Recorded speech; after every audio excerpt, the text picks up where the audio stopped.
So the People's Movement Assembly is one of the fruits that grows out of all of that soil and sun that comes from the Social Forum.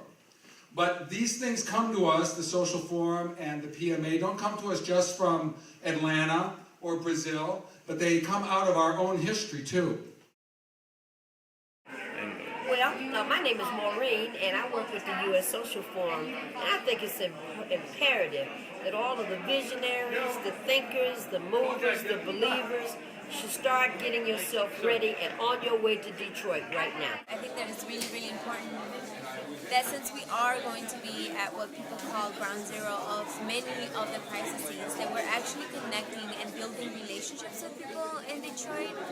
So if we're talking in regards of like networking or collaborating or even doing actions or talking about the PMA, like I'm really hoping that people take the lead from the local folks. We would like to propose having a restaurant worker We Have a Dream March for both restaurant workers' struggles and broader struggles for social, economic, and racial justice and civil rights. We want to draw on the fact that Martin Luther King gave his speech at the Great March on Detroit, which was a precursor of the I Have a Dream speech that he later gave at the March on Washington, and that took place on June 23rd, 1963. Our march will be at an anniversary date on that date or close to it. We have to put a stop to what DTE is doing to people. They are murdering our children and our citizens. And I am fed up. I'm not going to bring no figures up in here. I can just tell you, since January, 14 people have had to be buried. And they married the wrong husband, or they married the wrong wife, they had too many children. Whatever their problems was, is not why I'm at DTE. We have to stop them.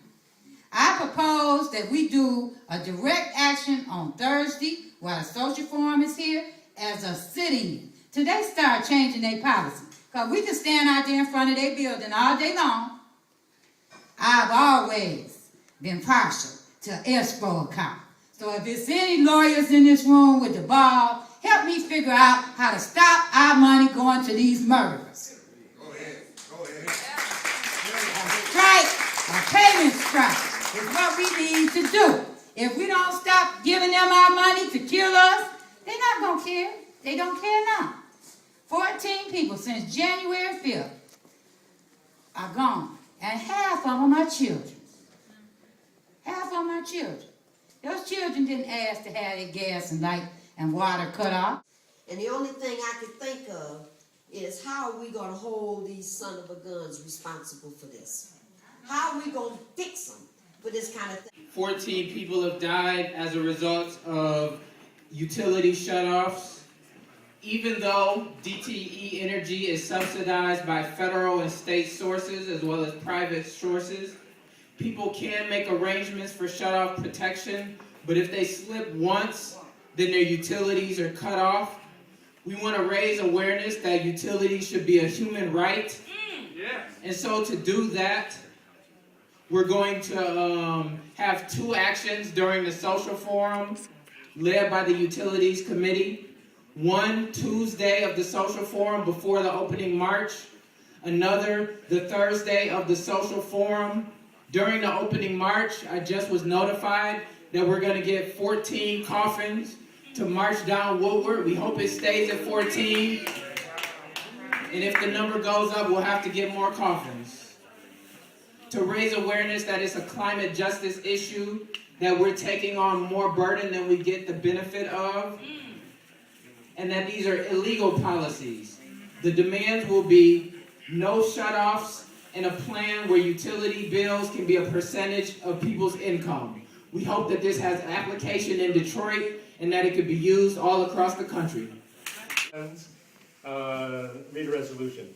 Because Chase Bank is a major investor in R.J. Reynolds, who runs slave labor with undocumented people in the tobacco fields of North Carolina, and because Chase is a leader in foreclosing the homes of Detroiters, with 20,000 people here for the U.S. Social Forum, we call for a march and faith sit-in where unions, faith communities, and individuals disinvest from Chase, including a burning of credit cards until RJ Reynolds signs an agreement with Flock and until the state of Michigan declares a moratorium on foreclosures.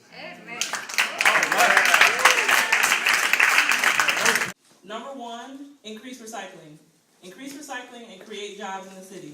And in doing that, that will end incineration. So we're trying to say, you know, this positive thing, let's shut down the incinerator, create more jobs than it's creating, have it be healthy for the people who are doing the job. Because can you imagine the people working in the incinerator, what they're dealing with just day to day? So, getting into the action. I believe that the social fund has the capacity and the direction to bring about positive, qualitative change in the lives of the masses of people here in Detroit. There you go. Go ahead. I want you to come here and the people from across the country, because we know what's happening here is not just happening here. It's happening everywhere. What difference do you think the social firm will make in Detroit? Well, I think we're going to rock their socks off. They're going to know we've been here, and we're going to leave a message for them. You know, we tired of this corporate abuse. Corporate welfare, that's what I call it. But they don't want us to have no money. They want to take all the money that we pay into the system and just abuse. I've had it with that. Come and join us in this struggle. The struggle continues. Come and join us